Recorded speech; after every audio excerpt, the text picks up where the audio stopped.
खबर हाथरस से, जहां गांव किसान उन्नयन के राष्ट्रीय अध्यक्ष केपी सिंह ठेनुआ ने सी न्यूज भारत के साथ खास बातचीत की। दरअसल केपी सिंह कृषि यात्रा को लेकर हाथरस पहुंचे थे। इस दौरान उन्होंने हाथरस के सिंचाई विभाग को लेकर कहा कि सिंचाई विभाग सरकार की मंशा अनुसार कार्य नहीं कर रहा है। केपी सिंह ठेनुआ ने कहा कि कई बड़े अधिकारी भ्रष्टाचार में लिप्त हैं, उन पर कार्यवाही होनी चाहिए। वहीं हमारे सी न्यूज भारत के संवाददाता से खास बातचीत करते हुए केपी सिंह ठेनुआ ने क्या कुछ बताया, आइए आपको सुनाते हैं। आज उत्तर प्रदेश के हाथरस जनपद के सादाबाद में हम मौजूद हैं और सादाबाद में ऐसे प्रगतिशील किसान से बात करने जा रहे हैं। आज हम जो गांव किसान उन्नयन के राष्ट्रीय अध्यक्ष हैं केपी सिंह ठेनुआ जी इस समय काफ़ी चर्चा में बने हुए हैं। हर ज़िले में दौरा कर रहे हैं, गांव भी जा रहे हैं, किसानों से मुलाकात कर रहे हैं, मजदूरों से भी मुलाकात कर रहे हैं। कल स्वतंत्रता दिवस है और स्वतंत्रता दिवस पे राष्ट्रपति जी का भाषण होना है। क्या गांव किसान उन्नयन के राष्ट्रीय अध्यक्ष केपी सिंह क्या मांग करेंगे राष्ट्रपति जी से, क्या प्रधानमंत्री मोदी जी से मांग करेंगे? आज उनके विचारों को सुनते हैं और किसानों को रूबरू कराते हैं। केपी जी, आपका सी न्यूज भारत में बहुत बहुत स्वागत है। आपका भी बहुत बहुत अभिनंदन और आपको स्वतंत्रता दिवस की बहुत बहुत शुभकामनाएं। किसानों के लिए क्या करने जा रहे हैं, क्या बड़ा कदम है आपका, वो किसानों के लिए आप विचार रखें, साझा करने ये जा रहे हैं कि देश में 78वां यह स्वतंत्रता दिवस है। हमारे महामहिम राष्ट्रपति जी गणतंत्र दिवस पर अपना भाषण देते हैं और अपना राष्ट्र के नाम संबोधन करते हैं और कल माननीय प्रधानमंत्री जी देश को संबोधित करेंगे और वह एक रिकॉर्ड भी स्थापित करेंगे। पिछले प्रधानमंत्रियों ने जितनी बार लाल किले से भाषण दिया उसमें उनका एक अहम बढ़ोतरी भी होगी। दरअसल है कि आज जब पूरी दुनिया टेक्नोलॉजी और आधुनिकता की बात करती है तो लास्ट में मैं देख रहा था, कल मैं इंटरनेशनल प्रोग्राम में था, कल वर्ल्ड यूथ डे था। आज पूरी दुनिया गांव की तरफ देख रही है और कुछ जो आधुनिक विकास की दौड़ में सरकारें चलना चाहती हैं उनका भविष्य भी गांव किसान में ही सुरक्षित है, क्योंकि विकास से आप अपने कमरे का वातावरण ठीक कर लोगे, लेकिन इस जल, जमीन और जंगल, इसका वातावरण जब तक ठीक नहीं हो सकता जब तक आप गांव की व्यवस्था का अध्ययन नहीं करेंगे और हमारे भारतीय दर्शन को लागू नहीं करेंगे उस पर। और स्वतंत्रता दिवस के माननीय प्रधानमंत्री जी के भाषण पे मैं अपेक्षा यह करता हूँ, पिछली बार प्राकृतिक खेती को लेकर प्रधानमंत्री जी ने राष्ट्र को संबोधित किया था, लोगों से आह्वान किया था कि प्राकृतिक खेती को बढ़ावा दें और आपने देखा होगा इतना अच्छा मोमेंट चल रहा है प्राकृतिक खेती को लेके। महामहिम राज्यपाल आचार्य देवव्रत जी, चाहे सुभाष पालेकर जी हों, जिन्होंने इस देश में प्राकृतिक खेती की अलख जगाई, वो सब लोग अपने जो उनका जो लक्ष्य है उसकी तरफ तेज़ी से बढ़ रहे हैं। जिस तरीके से बीमारियां हो रही हैं, जनता भी धीरे धीरे प्राकृतिक खेती की तरफ आ रही है। मैं 5 दिन के दौरे पर महाराष्ट्र के नांदेड़ डिस्ट्रिक्ट में जा रहा हूं, गांव की और प्राकृतिक खेती की प्रशिक्षण लेने, जो गौ आधारित मॉडल होगा हमारे गांव का। केपी जी, आपने प्राकृतिक खेती की बात की, बहुत अच्छी बात है। और ज़्यादातर हम देख रहे हैं ब्रज क्षेत्र में नहर बम्बों में पानी नहीं है, लेकिन किसानों के लिए परेशानी आ रही है। धान की रोपाई नहीं कर पा रहे, बाजरे की फसल भी नहीं भर पा रहे। अभी सकरौली रेवा के लिए एक किसान ने चेतावनी दी थी कि भूख हड़ताल पर बैठेंगे, ये होगा वो होगा। हाथरस का सिंचाई विभाग पानी नहीं दे पा रहा, हालांकि चेतावनी के बाद पानी छोड़ा गया है। 2 माह से नहर बम्बों में पानी नहीं है। इनको लेके आप क्या प्रशासन को क्या चेतावनी देंगे, क्या सरकार से क्या मांग करेंगे? देखो, सरकार कभी चाहेगी कि नहर बम्बों में पानी ना आए? कभी नहीं चाहेगी। लेकिन ये कौन लोग हैं पानी नहीं दे रहे, कहाँ पानी बेच रहे हैं, क्या कर रहे हैं? ये वही लोग हैं जो ऊपर के बजट का बंदरबांट करते हैं। और दरअसल में राष्ट्रीय राजनीति में ज़्यादा सक्रियता रहती है, ऐसे आवाज़ जो उठा रहे हैं जो भी संगठन, उनका मैं धन्यवाद करूंगा। और उनके मोमेंट अगर नहीं होंगे तो ये अधिकारी बेलगाम हो जाएंगे। और आपने देखा होगा कि जो हमारे माननीय मुख्यमंत्री जी का सीधा सा आदेश है कि नहरों की समय से सफाई होनी चाहिए, ऊपर से बजट भी आता है।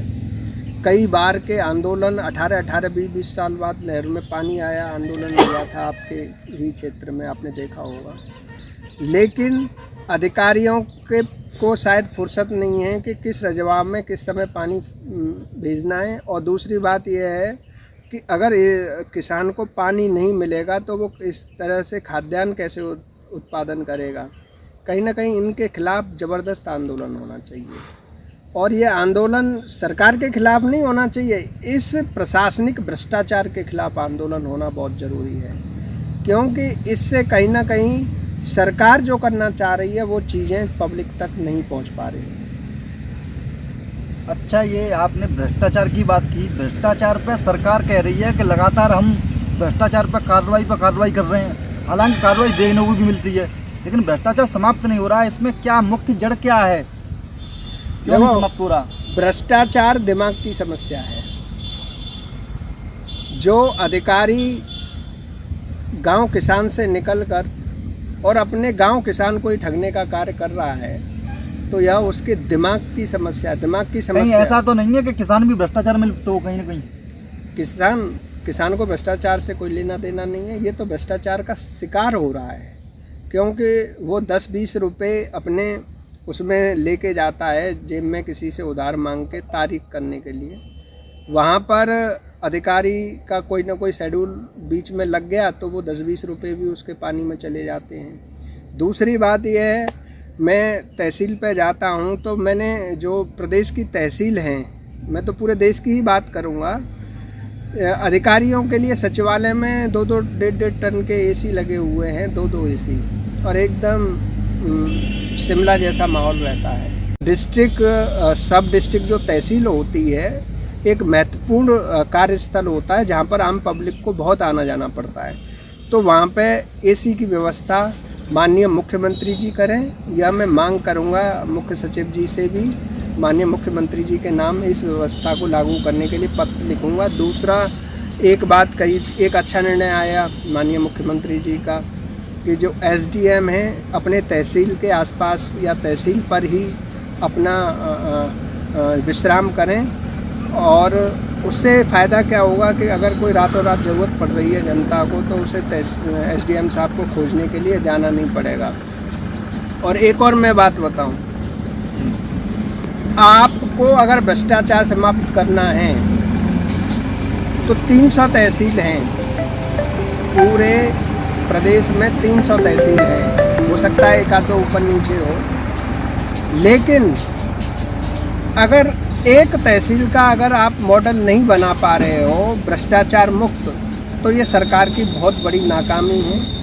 क्या पूरे प्रदेश में 300 ईमानदार आदमी नहीं हैं क्या? 300 ईमानदार आदमी होंगे तो तहसील भी भ्रष्टाचार मुक्त होगी। इस पर LIU की, लोकल इंटेलिजेंस की एक पैनी नज़र होनी चाहिए, और इतना ट्रांसपेरेंट सिस्टम होना चाहिए कि अधिकारियों के भी खिलाफ कुछ लोग गलत सलत चीज़ें उठाते हैं, गलत फंसा भी देते हैं अधिकारियों को व्यक्तिगत दुश्मनी के चक्कर में। ऐसा नहीं होना चाहिए। अधिकारी और किसान के बीच जो संवाद है वो CCTV में रिकॉर्ड होना चाहिए। ये है। KP सिंह जी, आपसे एक आखिरी सवाल है। दर्शक हमारे ये चाह रहे हैं कि आप राजनीतिक हैं या राजनीतिक या किसी पार्टी में आप विलय करना चाहते हैं। आप ज़्यादातर भाजपा के गुणगान करते रहते हैं, तो दर्शकों ने ये पूछा है कि उनसे एक सवाल करिए कि वो भाजपा के गुलाम हैं या किसी भाजपा से टिकट विकट के चक्कर में 27 के चुनाव में तो नहीं लगी। देखो, हम अमित शाह जी चाणक्य होंगे मोदी जी के, ठीक है ना, और हमें चाणक्य किसान होंगे। हमें राजनीति, हम अपने को ये भी नहीं कहेंगे कि हम राजनीतिज्ञ नहीं हैं। किसान से बड़ा राजनीतिज्ञ कोई नहीं है। जिस दिन किसान चालेगा, जिसकी सत्ता को परिवर्तन कर देता है वो, ठीक है। और रही बात हमारी भाजपा की, हम गुलामी नहीं करते। भाजपा के बहुत सारे ऐसे अच्छे कार्य हैं जिनकी ये हम नहीं कह रहे, ये दर्शक कह रहे हैं। हमारे दर्शकों ने सवाल पूछा है क्या है कि आप सवाल करिए उनसे। देखो, भाजपा की गुलामी करके मुझे प्रधानमंत्री तो बनना नहीं है, सो मैं भाजपा की गुलामी करूँगा। मैंने तो अभी तक भाजपा की कोई सदस्यता भी नहीं ली है, नहीं तो इतना भी बुरा नहीं हूँ कि भाजपा मुझे सदस्यता नहीं देगी। बात क्या है, जो सत्ता में सरकार बैठी है, अगर उसके कुछ सही कार्य हैं उनकी प्रशंसा भी करनी चाहिए, गलत कार्यों की आलोचना भी मुझे आपने कई बार करते हुए देखा होगा। और इस गांव किसान का दुर्भाग्य क्या है कि जब भी किसी भी मुद्दे को लेकर आंदोलन होते हैं वह पॉलिटिकल हो जाते हैं। वो पॉलिटिकल वो तब नहीं माने जाएंगे जब आप सही को सही कहेंगे और गलत को गलत। आपने देखा होगा लाल किले वहाँ वो जो आंदोलन हुआ था, वहाँ बीच में राजनीति आ गई। क्या ज़रूरत थी? जहाँ 600-700 किसान शहीद हो जाते हों, वहाँ पर देश के किसान का जो बहुत बड़ी डिमांड थी, स्वामीनाथन आयोग, क्या गठन पूरा नहीं हुआ। कृषि कानून वापसी की जो बात थी, वहाँ भी मुझे नहीं लगता कि कोई सही संवाद रहा, और वो एक्ट जो आधुनिक कृषि सुधार के लिए लाए गए थे वो वापस करने पड़े सरकार को, सिर्फ राजनीति की वजह से। मैं विपक्ष के नेताओं से भी मिलता हूँ। अभी अखिलेश यादव जी से मुलाकात हुई थी इंडिया न्यूज़ के कार्यक्रम में, वो आए थे, मैंने हाथ भी मिलाया था उनसे। मैंने इसलिए हाथ मिलाया था कि वह भी अपनी एक सक्रिय भूमिका, जब तक आप विपक्ष को अपनी जो समस्याएं हैं विपक्ष को भी बताइए, पक्ष को भी बताइए, जब तक आप लोकतांत्रिक दबाव सरकार के ऊपर नहीं डालेंगे तब तक सरकार आपकी नहीं सुनेगी। रही हमारी आइडियोलॉजी क्या है, हमारी आइडियोलॉजी गांव किसान के लिए जीना, मरना, रहना, और लास्ट में कोई पद मिले तो उसी के लिए समर्पित होकर चले जाना है। बहुत बहुत धन्यवाद केपी जी, आपने दर्शकों से ये विचार आपने साझा किए। तो ये थे हमारे साथ किसान नेता केपी सिंह ठेनुआ जी, जो गांव किसान यूनियन के राष्ट्रीय अध्यक्ष हैं। इन्हें बेबाकी से अपने जवाब दिए। कैमरा पर्सन श्याम के साथ लखन यादव, सी न्यूज़, हाथरस। फिलहाल इस खास खबर में इतना ही। देश दुनिया की बाकी खबरों के साथ जुड़े रहने के लिए आप देखते रहिए सी न्यूज़ भारत।